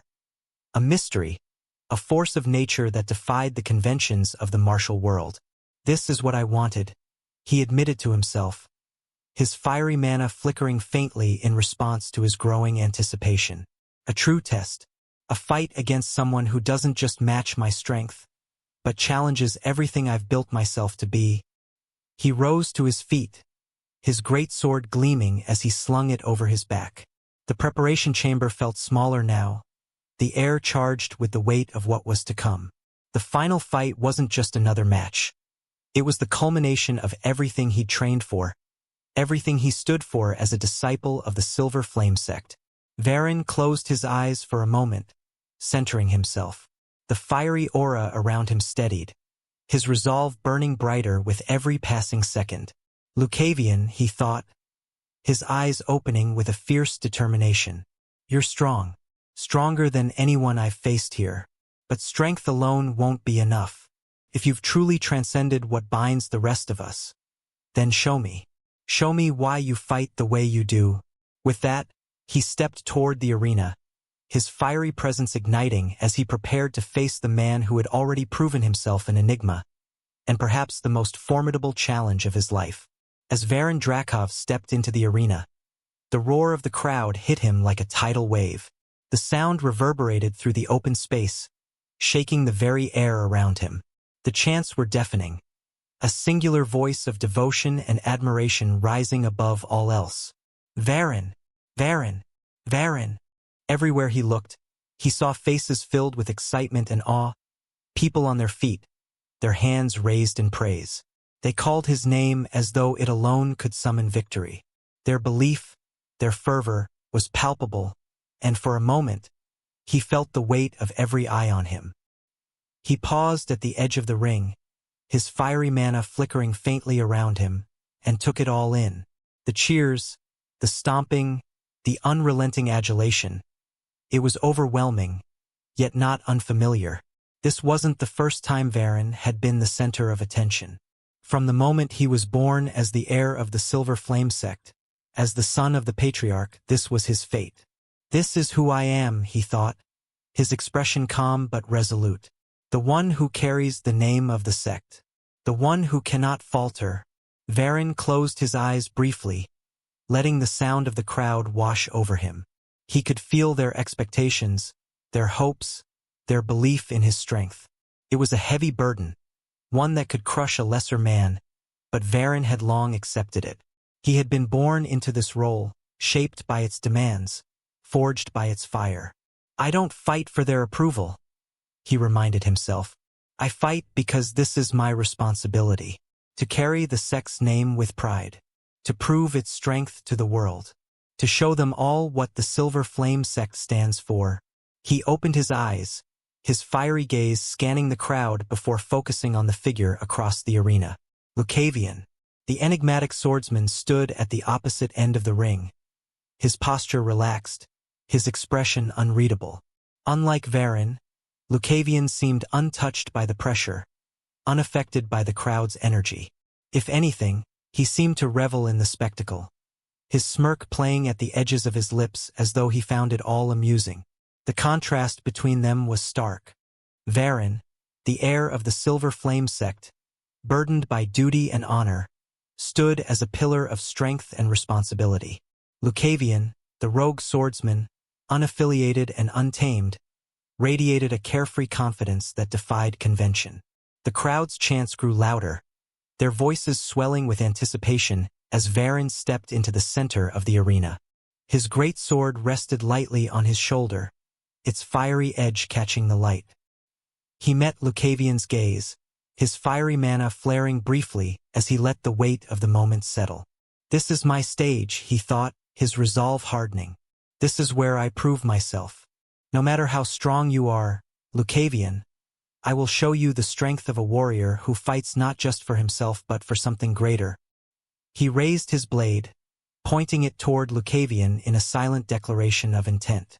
The crowd erupted in another wave of cheers, their chants ringing out across the arena. "Varen! Varen! Varen!" Lucavion tilted his head slightly, his smirk widening as he casually stepped forward, his sword at his side. His aura was subtle, almost deceptive in its calmness, but Varen could feel the intensity beneath it, a quiet storm waiting to be unleashed. The two warriors stood at the center of the arena, the air between them charged with the promise of an unforgettable battle. Varen's fiery aura surged as he prepared to face his greatest challenge yet, the weight of his responsibility and the chants of the crowd fueling his resolve. "Let them see," Varen thought, his eyes blazing. "Let them all see why I carry the name of the Silver Flame sect." As the crowd's chants began to settle, the air buzzed with an electric silence. The magically amplified voice of the announcer rose above the diminishing cacophony, commanding attention. "Ladies and gentlemen, esteemed guests from across the realms, prepare yourselves for the climactic battle of the Venter Martial Tournament." The energy in the arena seemed to shift, each word pulling the audience closer to the edge of their seats. Facing each other in this final duel are two warriors whose strength has captured the imagination of all who have witnessed their journey. The announcer turned toward one side of the arena, his voice swelling with reverence. In this corner, hailing from the esteemed Silver Flame sect, the heir to its fiery legacy, known for his relentless might and unyielding spirit, Varen Drakov, the ferocious flame. A wave of cheers and fiery chants erupted once more as Varen raised his great sword high, the edge glowing faintly with his fiery mana. His gaze was fixed on his opponent, every movement radiating discipline and power. The announcer shifted his focus to the opposite side of the arena, his voice lowering slightly, as if to match the enigmatic air of the next contestant. "And in this corner, an unaffiliated swordsman who has swept through this tournament like a phantom wind, carving his legend into our memories. To some, he is the Phantom Blade, a figure cloaked in mystery. To others, the rising moniker says it all.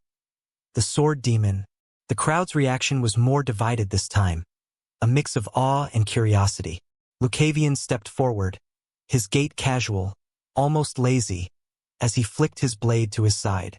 The smirk on his face was as sharp as his sword, an unspoken challenge directed at both his opponent and the audience. The announcer paused, letting the tension build. Two warriors, each a paragon of their path. One bound by duty and honor, the other free of constraint and convention. Who will stand victorious when the dust settles? The crowd roared again as the announcer concluded. "Let the final match begin." The arena was consumed by a deafening crescendo of cheers as the two combatants stepped toward the center, their auras clashing like storm clouds. The protective enchantments surrounding the ring shimmered faintly, a reminder of the power about to be unleashed. Chapter 279, Against a Male Lead. As the arena hummed with anticipation, Varen Drakov stepped forward, his fiery presence casting a subtle heat into the already charged air. His eyes locked onto Lucavion, who stood with a posture so relaxed it bordered on insolent. The unaffiliated swordsman tilted his head slightly, his smirk curling into something sharper, almost mocking. "Ready?" Lucavion asked, his voice light and playful, as though the match was a trivial amusement. He raised his blade slightly, the light glinting off its edge. "Should I go easy on you?" Varen's eyes narrowed, his grip on his great sword tightening. His voice cut through the tense atmosphere, cold and commanding. "Cease your words. We shall speak with our blades." For a moment, Lucavion's smirk faltered, replaced by a flicker of something deeper. Interest, perhaps even amusement. Then, it widened into a grin that was far more unhinged, a flash of teeth that carried a hint of madness. His aura shifted, growing darker, sharper, as though he had been waiting for this exact moment. Talking with swords, Lucavion murmured, his voice low and almost reverent. His head tilted further, his expression teetering on the edge of something feral. Who would have thought I'd hear that from someone else? With a deliberate slowness, Lucavion drew his blade, its steel gleaming with an almost ethereal sheen. The air around it seemed to distort faintly, a whisper of something otherworldly emanating from the edge. He twirled the blade once, the motion casual yet precise, and then pointed it toward Varen. "If this is what you want," he said, his voice laced with mockery and excitement, "then I must comply, mustn't I?" Varen's fiery aura surged in response, his stance firm as he raised his greatsword, its blade igniting with a silvery red glow. The clash of their auras sent a ripple through the arena, the protective enchantments shimmering as they strained to contain the sheer force of the two warriors. Lucavion's grin remained, his eyes alight with something dangerous. "Come, heir of the silver flame. Let's see if your flames can scorch the demon." Varen didn't respond, his fiery mana flaring as he surged forward, his great sword cleaving through the air with deadly intent. Lucavion stepped to meet him, his blade rising to intercept with a speed that defied logic. The clash of their blades echoed like a thunderclap, the arena trembling under the weight of their first exchange. Sparks flew, fire and shadow intertwining in a deadly dance as the crowd erupted into a frenzy. The battle had begun, and neither warrior intended to hold anything back. The clash began with a thunderous roar, Varen's greatsword cleaving downward in a diagonal arc. The silvery red blade gleamed with fiery mana, cutting through the air with the force of a falling meteor. Lucavion leaned back just enough to avoid the edge, his body shifting with a fluid grace that spoke of instinct honed to perfection. Swoosh! Lucavion's estoc darted forward, a quick thrust aimed at Varen's exposed shoulder. But Varen twisted his body, using the momentum of his mist swing to rotate his greatsword upward in a seamless arc, deflecting Lucavion's blade with a sharp clang. The force of the parry sent Lucavion sliding back a step, but his smirk remained. "Good weight control," he remarked, spinning his estoc in his hand as he reset his stance. Varen didn't respond, his fiery aura flaring as he stepped forward, his greatsword carving through the air in a horizontal slash.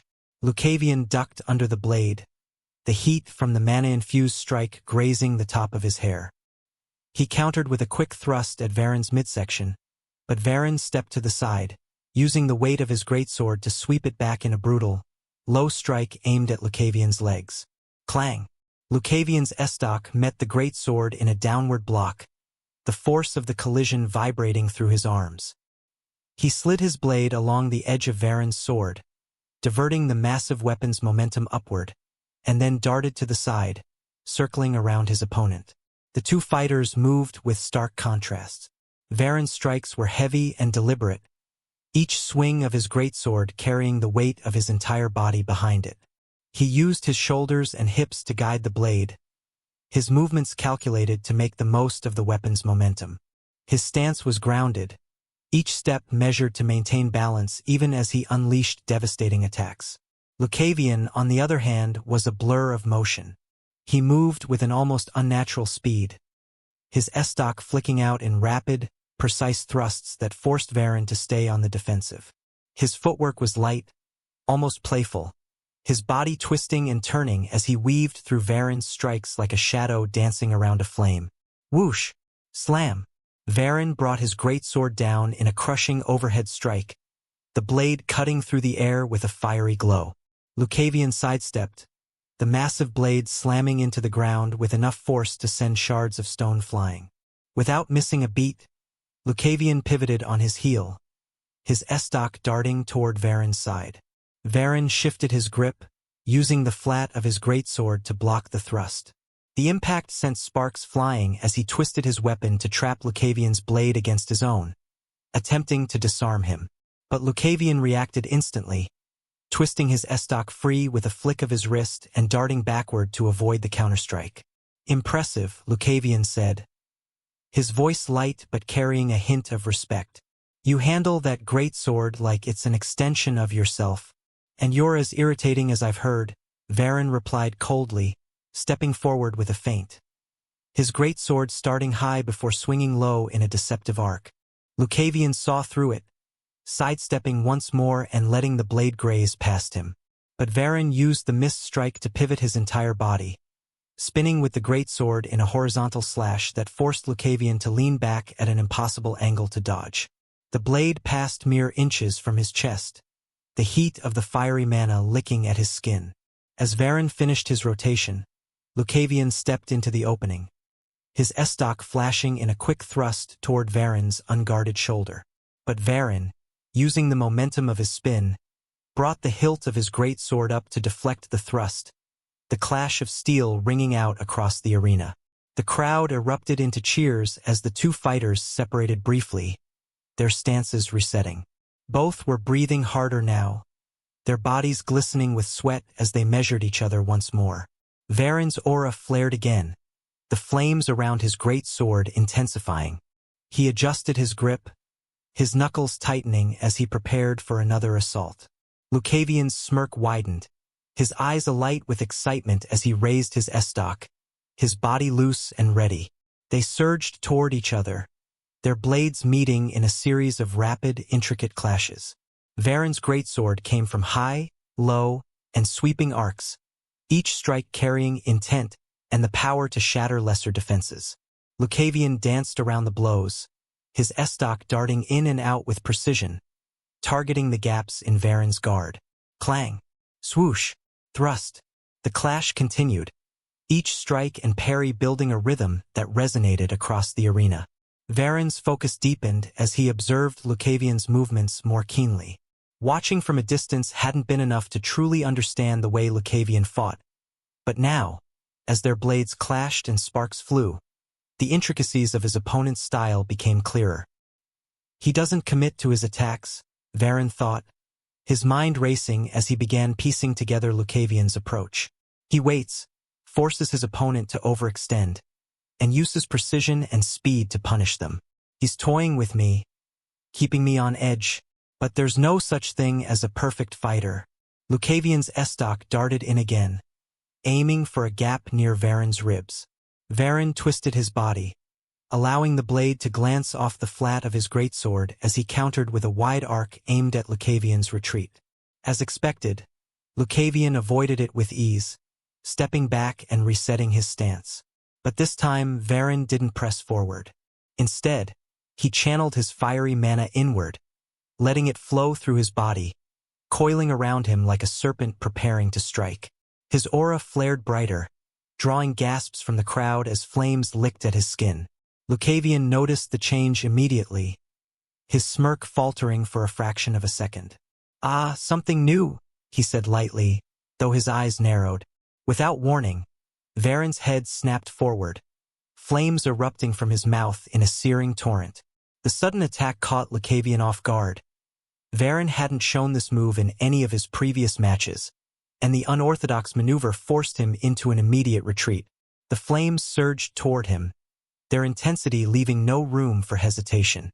Lucavion twisted his body, leaping to the side with a burst of speed, but the sheer force of the flames drove him into a precarious position near the arena's edge. The heat licked at his cloak, and for the first time, Lucavion's movements seemed reactive rather than controlled. Varen didn't waste the opening.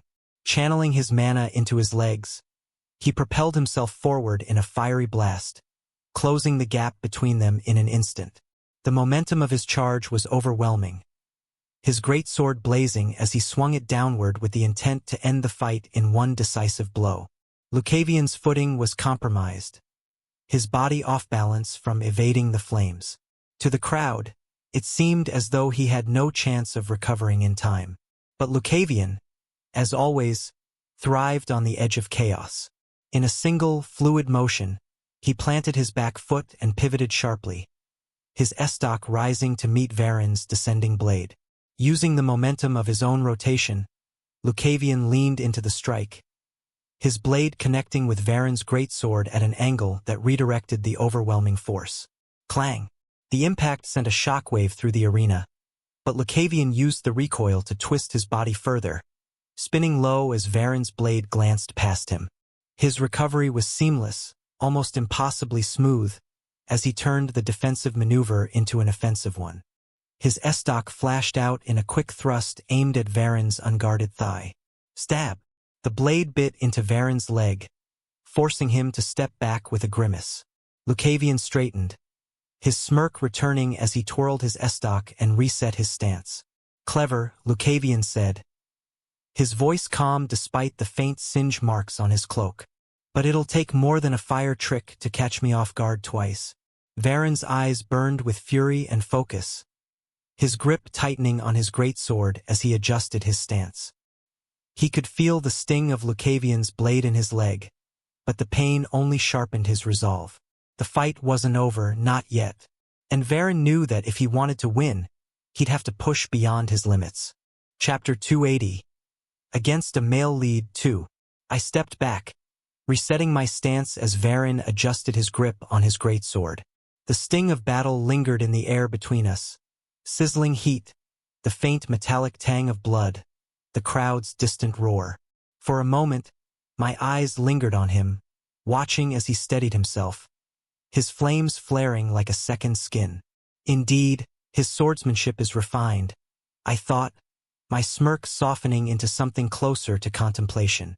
Each movement he made was deliberate, calculated, a clear reflection of the years he'd poured into his craft. There was no denying the discipline, the sheer effort etched into the way he wielded that blade. But there was something else, something more. Even as I pressed him, testing the limits of his technique, I could see it, an evolution. In the way he adjusted, the way his strikes became sharper, more focused. He was learning, growing, adapting. Right here, in the heart of the fight, he was becoming stronger. This is the title of a main lead, huh? The thought brought a flicker of amusement, and perhaps a sliver of respect to my mind. Varen Drakov wasn't just a character crafted to endure hardship. He was built to rise above it, to thrive in it. His aura, his presence, the unwavering resolve in his eyes. There was a reason why he stood as one of the male leads. Still, that didn't mean I'd make it easy for him. My grip on the estoc tightened, and I tilted my head slightly, watching as Varen's fiery mana coiled around him like a living beast. The flames licked at his skin, his aura bright and intense, but his focus was sharper now, honed by the pain and pressure I'd forced on him. He's realizing it now, isn't he? I mused, a faint grin tugging at my lips. The gap isn't just about strength. It's about how we use it. Not bad, I said aloud, my voice carrying across the arena. I twirled my estoc lazily, the blade catching the sunlight in a dazzling arc. You're starting to figure it out, aren't you? How to fight someone who doesn't play by the rules you're used to. Varen didn't respond with words. Instead, his eyes narrowed, his stance shifting as he drew a deep breath. The flames around him surged, brighter and hotter, his mana compressing into a tighter, more focused flow. Good, I thought, my grin widening. Show me more, Varen Drakov. Show me why you're the one they call the Silver Flame's heir. He surged forward, his great sword blazing as it carved through the air with terrifying force. I stepped in to meet him, my estoc rising in a flicker of silver light. The clash of steel rang out, a sharp, resonant note that echoed through the arena. And at that moment, as our blades locked and the air crackled with raw energy, I couldn't help but feel a thrill run through me. This wasn't just a battle anymore. It was a conversation, a dialogue written in blood and steel. And Varen, for all his pride and fury, was proving himself a worthy partner in this deadly exchange. Let's see how far you're willing to go, male lead, I thought, leaning into the fight with a feral gleam in my eye. Let's see how much you're willing to sacrifice to stand in my way. The moment the clash ended, I stepped forward, my estoc glowing faintly as the flame of Equinox began to flicker to life, black flames licking along the blade's edge. Varen was steady, his stance firm, his fiery aura blazing brighter as if daring me to bring my best. "Let's heat things up," I murmured, my smirk twisting into something sharper. Swoosh! I darted forward, my blade flicking out toward Varen's chest, the black flames casting a shadowy hue over its gleaming edge. It was a deliberate feint, a shallow thrust meant to force his reaction. Varen's greatsword moved to intercept, its silvery red glow flashing in a broad defensive sweep. Slash! At the last moment, I twisted my wrist, angling the estoc downward and slipping under his block. The blade nicked the edge of his armor near his ribs, sending a spray of sparks as I disengaged, stepping out of range before his counter could follow through. "ARGHK," Varen growled, stepping in with a heavy horizontal slash, his greatsword carving a fiery arc through the air. A little late. Swoosh! I ducked low, feeling the heat of his mana-infused blade graze the top of my head as it passed. Slash! Using the momentum of my crouch, I spun to his unguarded side, my estoc slashing in a low sweep aimed at the back of his knee. Black flames surged along the blade as it arced through the air, forcing him to shift his stance and twist his body to block with the flat of his sword. Clank! The clash sent sparks flying, but I had already moved to my next attack. With his balance momentarily shifted, I lunged upward, my estoc thrusting straight for his shoulder joint, the gap where his armor plates overlapped. My movement was quick, precise, and backed by the cold intensity of the flame of Equinox. Varen grunted as he leaned into the strike, deflecting it with a sharp pivot of his greatsword. The blade scraped against my estoc, forcing it to glance off, but the black flames lingered for a split second, singing the edge of his pauldron. "Heh! Not bad." I didn't give him time to recover. Stepping in close, I turned my estoc sideways, the flat of the blade slamming against the hilt of his greatsword, disrupting his hold. Varen's eyes narrowed, and he instinctively stepped back to regain his footing, but I was already moving again. Thud! My left hand surged forward, cloaked in black flame, aiming a quick palm strike toward his midsection. Varen twisted, using his armor to absorb the brunt of the strike, but the force still staggered him slightly, giving me the advantage for the next move. Slash! As he shifted back, his balance uneven, I stepped into his space once more. My estoc swung upward in a powerful diagonal slash, the black flames crackling with energy as they flared brighter. The blade aimed for the seam of his armor near his collarbone, a calculated strike meant to force him into a purely defensive position. Clank! Varen raised his greatsword to block, the clash of our blades resonating through the arena like a thunderclap. The force of our clash sent me sliding back across the arena floor, the ground trembling beneath my feet. Sparks crackled in the air, black flames and silvery red mana dissipating into the charged atmosphere. The crowd roared in approval, but I barely registered the noise. My focus was locked entirely on Varen. He had been forced back as well, his footing unsteady for a brief moment, and I knew this was my chance to end the sequence decisively. Now! Swoosh! I surged forward, black flames coiling tightly around my estoc. Varen's greatsword was still mid-recovery, and though his stance was strong, his guard was just a touch too high. Stab! I aimed for the opening, a small gap in his side armor where his movement had pulled the plates apart. Spurt! My estoc struck true, the blade slicing through the exposed flesh. Black flames surged into the wound, searing as they went, forcing a grunt of pain from Varen as he staggered slightly to the side. Blood seeped from the cut, staining his silver-red armor, but he gritted his teeth and forced himself to remain steady. Slash! Varen adjusted quickly, bringing his greatsword back up and unleashing a sudden horizontal slash. The fiery mana infused in his blade blazed brighter, the heat making the air shimmer. I sidestepped the initial sweep, my estoc raised defensively, but he wasn't finished. Pivoting on his back foot, Varen followed through with another powerful arc, forcing me into a retreat. His focus had sharpened, and his recovery was swift. This wasn't someone who would crumble from a single injury. He then stepped forward, his fiery aura surging around him like a living thing. His greatsword rose in a high arc, the flames blazing along its edge as he brought it down in a brutal overhead strike. I dodged to the side, but as the blade missed, I caught the faintest shift in his movement. A feint. The overhead swing turned into a deceptive sweep, aimed to catch me as I moved. But I had already anticipated it. My body twisted, my estoc flashing out to meet his blade at an angle that redirected its momentum upward.